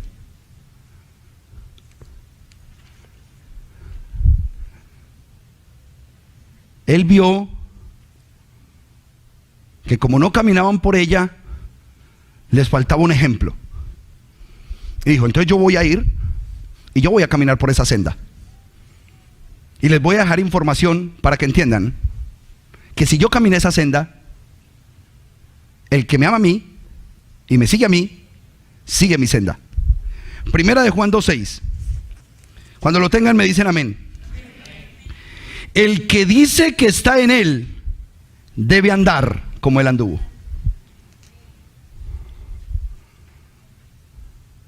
Si usted dice que está en él, debe andar como él anduvo. Resulta que en Juan 8:12, y ahorita lo vamos a leer completo, nos dice que el que me siga no andará en tinieblas. El Mesías dice, aquí en Primera de Juan, dice, el que dice que está en él, debe andar como él anduvo. Pero en Juan 8:12 dice, el que me sigue a mí, no andará en tinieblas. ¿Cómo así que no va a andar en tinieblas? ¿A qué luz se refiere que me va a dar a mí para que yo no ande en tinieblas? Y lo tenemos que ver en el Salmo 119, 105. El Salmo 119 tiene una característica poderosa. Es el capítulo más largo de la Biblia, 175 versículos. Y de esos 175 versículos, todos, uno por uno, habla de la Torá, la ley de Dios. ¿Por qué el salmo más grande, el capítulo más largo, con 175 versículos, versículo por versículo, repite que solamente es en la Torá, en la Biblia, en la ley de Moisés, donde está el camino de la salvación? ¿Qué dice el Salmo 119, 105? Lámpara es a mis pies tu palabra y luz en mi camino, y luz en mi sendero, y luz en el derek. En el Salmo, yo te garantizo, hermano mío, que David, que fue el que escribió la mayoría de los salmos, solamente pensaba en una cosa, porque era un mandamiento, y era leer la Torá. A él le tocaba uno extra, y era, como rey, tenía que escribir la Torá. Él tenía que escribir un rollo de la Torá. A esa luz él se refería. Lámpara es a mis pies tu Torá y luz en mi camino. El que no tiene la Torá no tiene la luz, y el que no tiene esa luz anda en tinieblas, y el que anda en tinieblas va a caer al hueco. Ahora sí leamos Juan 8:12 completo, porque ahora viene un descanso para el alma. Juan 8:12 dice: nuevamente Yeshua les habló y les dijo: yo soy la luz del mundo. El que me sigue no andará en tinieblas, sino que encontrará para sí la luz de la vida eterna. Mire qué hermoso el detalle del Mesías Yeshua, de ver a un pueblo que él amaba, que le decía: no andaremos por ahí, no vamos a andar por ahí. Y no andaron. Entonces él se hizo carne. En el principio era la palabra, y la palabra era con Dios, y la palabra era Dios. Y en el versículo 14 dice: y la palabra se hizo carne. Por eso él era la luz del mundo, porque la palabra es la luz. Y por eso dice que la luz vino a los hombres, pero no, los hombres no le conocieron. Y esa palabra se hizo carne y habitó entre nosotros, y pudimos ver la gloria de aquel que es el camino, la verdad, la vida. Mateo 11:29. Mateo 11:29. Voy a leer primero el 29 y después leo el contexto para que el espíritu de nosotros hoy se vivifique. ¿Saben por qué? Porque usted vino hoy a recibir una inyección de machiamicina. Usted se va a ir lleno del Mesías hoy. Usted va a entender que el regalo que se le dio a usted hoy, al entender que ese que derramó su sangre en el madero es la puerta que te entró al mundo de la luz de la vida eterna, y que en esa luz se camina en luz, y que la única manera de caminar en luz es con la Torá, con el mandamiento, porque si no, entonces eres un gato que te gusta caminar en la oscuridad, pero caminas. ¿Eres un gato? Sí, pastor, tengo 9 vidas. Yo sé, pero sigue siendo gato. Te gusta la oscuridad. Nosotros fuimos llamados a la luz, a la luz, a la verdad, a la vida eterna. Y eso es un precio muy alto, y alguien tiene que pagar el precio. Alguien tiene que pagar el precio para caminar el camino de la luz. Dice el versículo 29: lleven mi yugo sobre ustedes y aprendan de mí, que soy manso y humilde de corazón, y encontrarán reposo para sus almas. Qué hermosas palabras del Creador. del Rey de Reyes y Señor de Señores. Mire lo que Él dice. Del 28 dice: vengan a mí todos los que estén cargados y agobiados, y yo los haré descansar. Lleven mi yugo sobre ustedes y aprendan de mí, que soy manso y humilde de corazón, y encontrarán reposo para sus almas. Aprendan de mí, de mi camino, sigan mis pasos. Versículo 30: porque mi yugo es placentero y ligera mi carga. Oh, aleluya. Aleluya.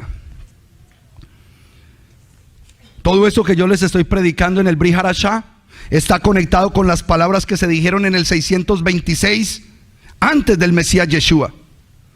Había que buscar esa senda antigua. La historia que propone la teología moderna occidental dista siglos y siglos de la verdadera historia bíblica. Hoy hay una disyuntiva delante de los seguidores de la Biblia y los seguidores de Jesús. Hay una disyuntiva, y si escuchan este mensaje, peor, porque tienen que tomar una decisión. O toman esta oportunidad que Yahweh trae a través de las raíces hebreas de la fe bíblica, o siguen los planteamientos modernos de los pensadores evangélico-protestantes del cristianismo, que muy poco tiene que ver con la verdad de la Emet, de la Torah de Yahweh. Muy lejos de la verdad de Yahweh. Y quiero cerrar con esto. Deuteronomio 4, 5 y 8. Son versículos muy poderosos que usted no los puede dejar pasar por alto, porque de ellos depende que usted se levante gloriosamente a la bendición que el Eterno tiene para los que son de su pueblo. Deuteronomio 4, 5. Cuando lo tengan me dicen amén. Consideren, estas son palabras de Yahweh a un pueblo que encontró el camino, a los que les dio el camino de la luz. Consideren que yo les he enseñado estatutos y ordenanzas tal como Yahweh mi Dios me ha ordenado, a fin de que los pongan por obra en la tierra a la cual van a entrar a tomar posesión de ella. Los guardarán y los pondrán por obra, porque esta será su sabiduría e inteligencia a los ojos de las naciones, que al escuchar todos estos estatutos dirán: oh, esta gran nación es sabia y entendida. Porque qué gran nación hay que tenga tan cerca a su Dios como lo está Yahweh nuestro Dios en todo lo que le invoquemos. Y qué gran nación hay que tenga unos estatutos y unas ordenanzas justas como esta Torah que hoy pongo delante de ustedes. Oh, aleluya. ¿Usted quiere ser llamado sabio y entendido? ¿Usted quiere ser deseado por los demás y decir: yo quiero lo que este hombre tiene, yo quiero lo que esa familia tiene de parte del Eterno? Pues esa es la sabiduría que el Eterno tiene para ti. ¿Eso en algún momento cambió? ¿Cuando el Mesías vino cambió? Me parece que no. En Romanos 7:12, vaya a Romanos 7:12, porque yo necesito corroborar si esas palabras gloriosas de la Torah, de la ley de Dios, de los mandamientos del Eterno, fueron cambiados por la muerte de Yeshua en el madero. Yo necesito saber. Y vamos a leer en Romanos 7:12 a un jurisprudente, un hombre de leyes, una capacidad intelectual legal de la época como la de Rab Shaul, Pablo, como ninguno, como pocos. ¿Qué dice este erudito de la época? Yo prefiero a Pablo que a los de esta época. Yo prefiero a Rab Shaul con esa capacidad de pensamiento que el mismo Pedro les dijo: cuidado, no lean a la ligera a Pablo, porque muchas de las cosas que él tiene son difíciles de...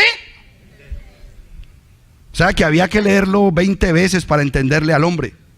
¿Y qué dice este erudito en el versículo 12? De modo que la ley es santa y el mandamiento es santo, justo y bueno. ¿Cambió? Ahora baje al 16, ponga su ojo en el 16 y dice: y si hago lo que no deseo, testifico que la ley es buena. Y si hago lo que no deseo, entonces estoy dando testimonio de que la ley es buena. Primera de Timoteo 1:8. Oh, bendito el Eterno. Qué mensaje, Padre. Me metiste en un lío, Abacados, pero sigamos adelante, es para tu gloria y para tu honra. Primera de Timoteo 1:8 dice: pero sabemos que la ley es buena si uno se conduce conforme a la ley. Alejo, ¿tú tienes autoridad sobre mí cuando estoy actuando honorablemente? Jamás, por más policía que sea. La ley solamente tiene autoridad sobre mí cuando yo me porto mal. Pao, pao. En ese momento la ley se convierte en un yugo y una carga sobre mi vida porque me porté mal. Pero mientras que yo esté en honradez, en limpieza, en pureza, la ley no tiene autoridad sobre mí. Eso es entender la escritura. Primera de Timoteo 1:8, pero sabemos que la ley es buena si uno se conduce conforme a la ley. En la BIM, vamos a leerla en la BIM, Primera de Timoteo 1:8, en la BIM. Vamos a leerla. Por eso es bueno tener varias versiones, porque amplían nuestro entendimiento, nos llevan a otro nivel de pensamiento, pero a veces también nos desinflan. Primera de Timoteo 1:8 dice: sabemos sin embargo que la ley es buena si uno la usa legítimamente. Aleluya. La ley es buena si tú la usas legítimamente. Óigame, porque aquí va a brincar más de uno. Cuando tú usas la ley legítimamente, tú eres legal. Eres una persona legal. Y si todo lo haces legal, eres legalista. Amén. Les hago ahora la pregunta: ¿entonces ser legalista es malo? Amén, aleluya. ¿Han entendido la prédica del día de hoy? Y vamos a ya culminar, tranquilos, pero es que estamos en Shabbat. Hasta que yo no prenda esa vela, usted sigue en Shabbat. Juan 14:15. ¿Qué dice Juan 14:15? Si me amáis, guardad mis mandamientos. Eso lo está diciendo Yeshua. Y cerramos con otra máxima. No, porque es que Él vino a abolir la ley. ¿Sí? Mateo 5:17 al 20. Vamos a leerlo completo porque lo que le voy a dar es pesado al final. O sea, no va a tener ganas ni de arroz chino usted hoy. Pero y verá lo que viene. Lo que viene es tremendo. Lo que viene es tremendo. Mateo 5 del 17 al 20. Escuchen.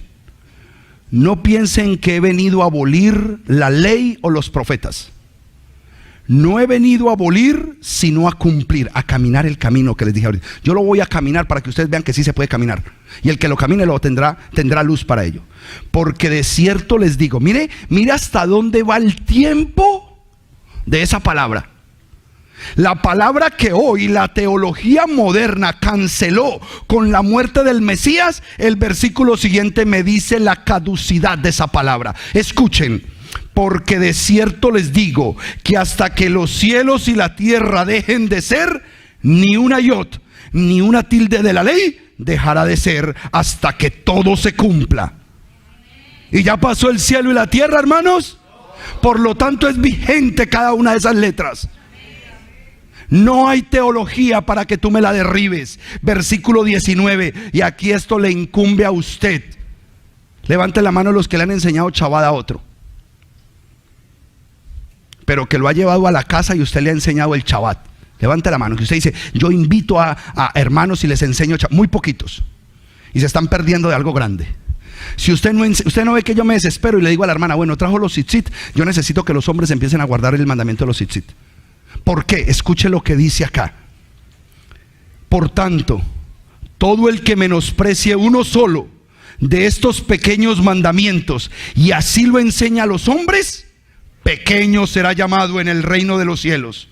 Pero cualquiera que los ponga por obra y los enseñe, el tal será llamado grande en el reino de los cielos. Pregunta, ¿quiénes van a empezar a enseñar a guardar Shabbat? ¿Quiénes van a empezar a guardar? Porque van a ser, si usted no enseña, va a ser llamado chiquito en el reino de los cielos. ¿Quiénes van a empezar a enseñar a guardar Shabbat? Yo necesito que levante la mano y se comprometa con el Eterno. Pastor, voy a empezar a enseñarle a una familia nueva a guardar Shabbat. Usted ya sabe. Ustedes ya saben guardar Shabbat. Versículo 20. Les digo pues que si su justicia no supera a la de los escribas y los fariseos, si su justicia, si la justicia, o sea, hacerlo justo lo que él mandó, si su justicia no llega a ese nivel de obedecer como obedecían los escribas y fariseos de la época, no entrarán en el reino de Dios.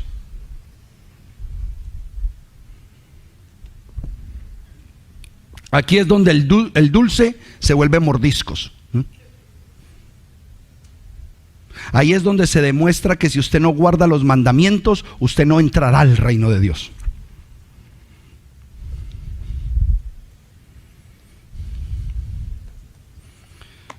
Termino con Primera de Reyes, capítulo 17, del 1 al 7, y puede ponerse de pie, amada congregación del Eterno, y me pueden ir moviendo la mesa de Shabbat, porque sé que hoy hemos tenido un manjar de palabra grande, fuerte, poderoso, para la gloria del Eterno.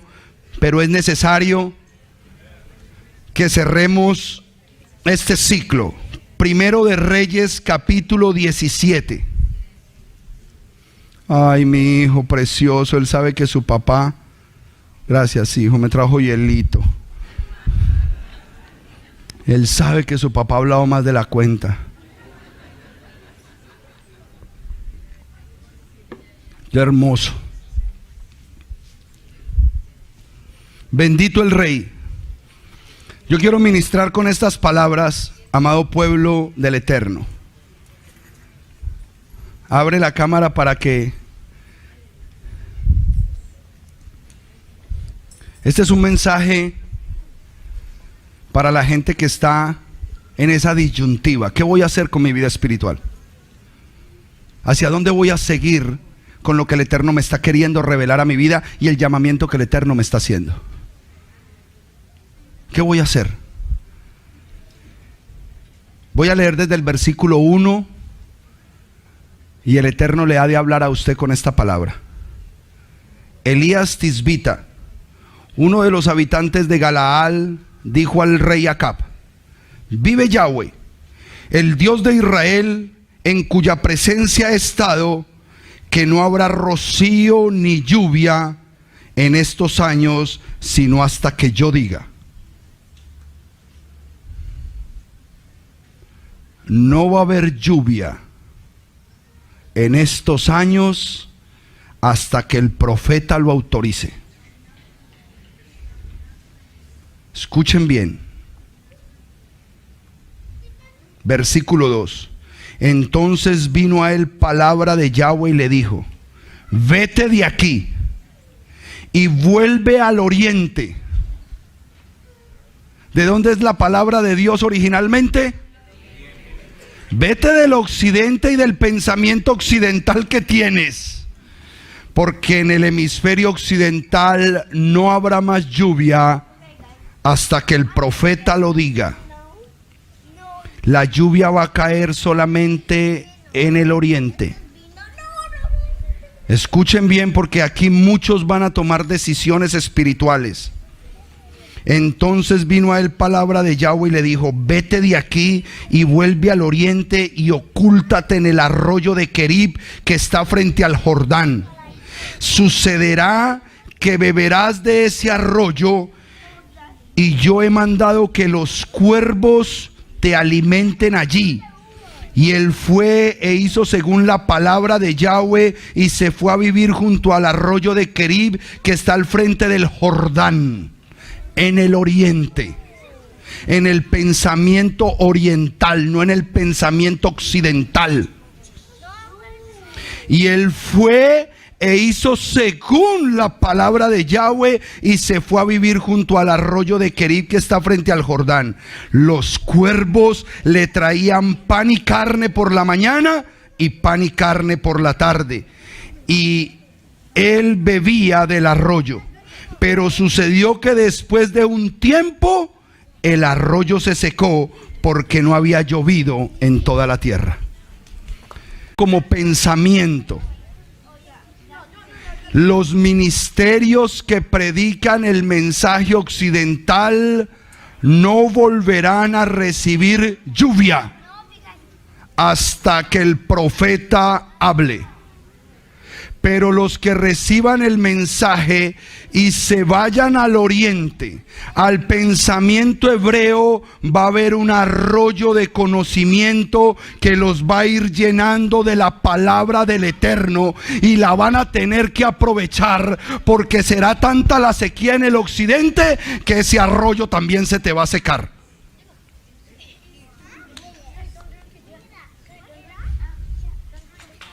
Amén. Ore por esa palabra y pídale discernimiento al Eterno. Porque para el pueblo que nos hemos movido de la mente occidental a la mente oriental, tendremos alimento. Y si toca que vengan los cuervos a traernos pan y carne, los cuervos nos traerán pan y carne por la mañana y por la tarde. Pero si se queda en el pensamiento occidental, no habrá más lluvia para ti hasta que el profeta de verdad, un profeta de Dios, hable. Amén. Gracias por haber compartido con nosotros este precioso tema. Y si llegaste hasta este momento de la transmisión, es porque la información ha sido de mucha bendición para ti. Deseamos que sigas conectado a todas nuestras transmisiones, que formes parte de nuestros diferentes canales y que seas edificado con la información. En agradecimiento a que el Padre Celestial está trayendo una semilla de vida eterna a tu corazón, comparte esta información, entrégala a través de los diferentes medios y redes a familiares y amigos que quieras ver en la misma bendición de conocimiento y crecimiento. Y si ves en nosotros un lugar especial para poder sembrar una ofrenda y poder seguir llevando este mensaje a los 4 rincones de la tierra, tenemos nuestras cuentas de PayPal. Apóyanos para que la palabra del Eterno sea difundida por los 4 rincones de la tierra. Shalom, shalom, familia.